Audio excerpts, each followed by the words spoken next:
एसीचे नेते प्राध्यापक धनराज जैन मंडल हे आपल्या पाठिंबा देतील। प्राध्यापक धनराज जैन मंडल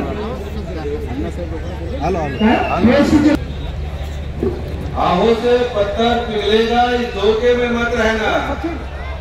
आहो से पत्थर पिघलेगा, इस धोखे में मत रहना। और कहीं हमें इंसाफ मिलेगा, इस धोखे में मत रहना। आहो से पत्थर पिघलेगा, इस धोखे में मत रहना। कहीं हमें इंसाफ मिलेगा, इस धोखे में मत रहना। भारत के जर्रे जर्रे में हमारा भी हक है यारो, मगर कोई बुला बुला के देगा, इस धोखे में मत रहना।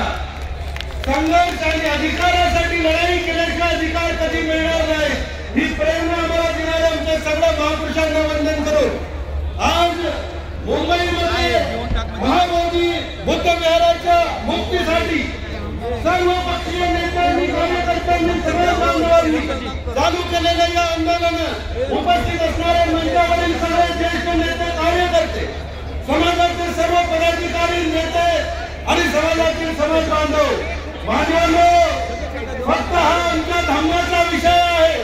बहुजन समाज पार्टीचे नेते मान्यवर कांशीरामजी, बहन मायावतीजी यांनी वारंवार हा मुद्दा समर्थन केलं, साथ दिली। रस्त्यावर आणि संसदेत हा मुद्दा मांडला। आज महाराष्ट्राचे अध्यक्ष सन्माननीय सुनील डोंगरे साहेब यांच्या निर्देशानुसार आज बहुजन समाज पार्टीच्या वतीने शेकडो कार्यकर्ते आम्ही इथे आपल्या समाजाच्या सोबत उभे आहोत। कशासाठी उभे आहोत? आम्ही एवढ्यासाठी उभे आहोत की हा केवळ बौद्धांच्या धम्मापुरता, बौद्धांच्या भावनेपुरता नाही। हे महाबोधी विहार जगातले 40 पेक्षा जास्त राष्ट्रांना माहिती आहे की हे बौद्धांचं आहे आणि बौद्धांच्या ताब्यात नाही, बौद्धांच्या ताब्यात नाही। आमच्या देशातले नेते विदेशात जातात तेव्हा आम्ही बुद्धाच्या धर्तीतून आलेलो असं सांगतात, आम्ही बुद्धाच्या भूमीतून आलेलो असं सांगतात आणि बुद्धाच्या अनुयायांच्या ताब्यात त्यांच्या धर्माचं स्थळ नाही। भारताच्या राज्यकर्त्यांना, केंद्रातील आणि गैरच्या राज्यकर्त्यांचं लाच कापणारी ही गोष्ट आहे। देशातील जगातील सगळी बौद्ध राष्ट्र हे महाबोधी बुद्ध विहार जर बौद्धांना मिळालं नाही तर भारताकडे कोणत्या नजरेने पाहतील आणि त्यामुळे आमच्या धर्माचाच नाही, देशाच्या प्रतिमेचा प्रश्न आहे। म्हणून आंबेडकरी समाज हा बुद्धाला मानणारा समाज रस्त्यावर उतरलेला आहे।